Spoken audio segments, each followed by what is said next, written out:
Leviticus chapter 18 verse 22. One woman to one man to the ordinance of marriage. Anything else is cursed. You know, see a miserable and the brave. Come to Jesus Christ and to the utmost himself. Change how you are think and how you behave. No longer gotta be a sin slave. Sodom and Gomorrah, me warn ya. Inna them thing me na mix up no blender. Sodom and Gomorrah.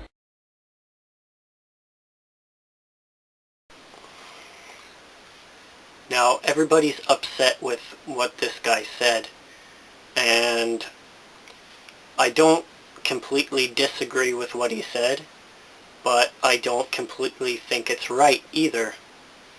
Now, as far as gay rights, I believe that they should have all the rights that we have, but where is freedom of speech?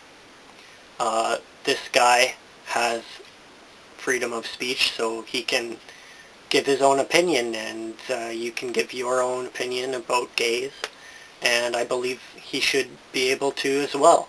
And the media just makes it into a big frenzy, a big thing for people to talk about, and pushes it far beyond what he actually said and puts words in his mouth.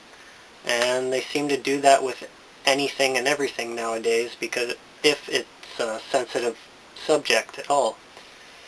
But as far as my faith and what I think God thinks, and honestly, God loves gays.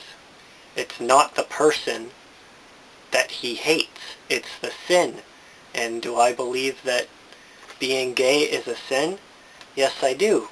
Why? Because I believe it to be perversion. And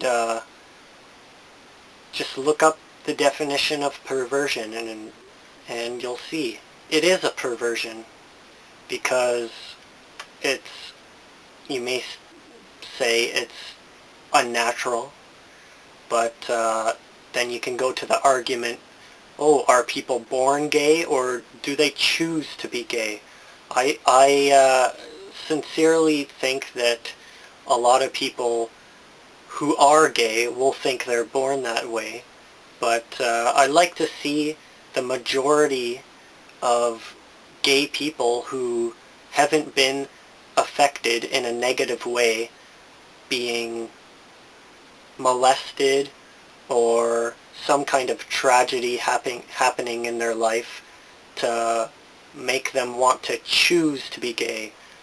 Maybe they are very self-conscious and don't find themselves attractive to the opposite sex, and had a lot of bad luck with the opposite sex, and just can relate to the same sex more, and so they think, oh, maybe I'm gay. I'm gonna, and they try it out and say, okay, well, I guess I'm gay now because I tried out a relationship with the same sex. But I don't think that's right at all. I don't think you can just judge it by that and nothing else.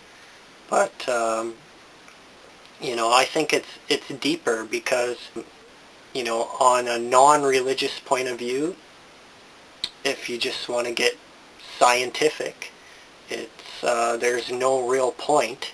I mean, there's no purpose of procreation. Like, a man and a man can't have a baby, and a woman can't have a baby. Yes, they can adopt, and that's wonderful for kids who don't have parents and, you know, need a good, loving family, and there's nothing wrong with that. I never said there was anything wrong with that at all. But homosexuals have stolen the regular person's, straight person's right to freedom of speech. I mean, the word gay used to mean happy. I think at the end of the Flintstones theme song, when they said, have a gay old time, they weren't talking about Fred and Barney hooking up on the weekends. But, yeah, gay used to mean happy. And other things like the color purple. I can't wear the color purple anymore without being looked at weird. And I can't also like rainbows anymore because that's apparently their flag now. And I can't like rainbows, can't like multicolors because for some reason that means I'm homosexual. As far as marriage is concerned, I don't condemn gay marriage. I do believe that you should call marriage for what it is. Marriage means partnership between a man and a woman. And if you want to legalize gay marriage in wherever you live, then don't call it marriage. Call it a civil union or whatever have you. Because marriage, its original meaning is between a man and a woman. That's another thing that gays have stolen away from us. And, you know, straight people, whether you're religious or not, are just sitting back and taking it like a slap in the face. And you think we're coming down on gays just because one person has the freedom of speech to disagree with that? You know, I don't think you should be able to force churches to marry gay people. The whole standard of the church is not to marry gay people. It's like saying to a vegetarian, eat some meat, and then shoving it down their throat. You can't do that because it goes against completely what they believe in. It's like going to someone who's lactose intolerant and pouring a gallon of milk down their throat. You just can't do that. If homosexuality is going to be the norm, then why isn't polygamy going to be the norm? Like, it's illegal in most places, unless you want to become Mormon and move to Utah. Why don't you legalize that? And why don't you legalize bestiality? Nothing good comes out of it except for maybe getting some strange disease, you know, and it's just unnatural. And you know, you may argue with me and say, oh yeah, you don't choose to be gay, you're born gay. You know, how do you know? Well, how do you know you want to screw a donkey? Like, come on, there's a lot of perversions out there, and I believe that homosexuality is a perversion. I have gay friends, and I work with gay people. I don't hate them, and what Christians need to remember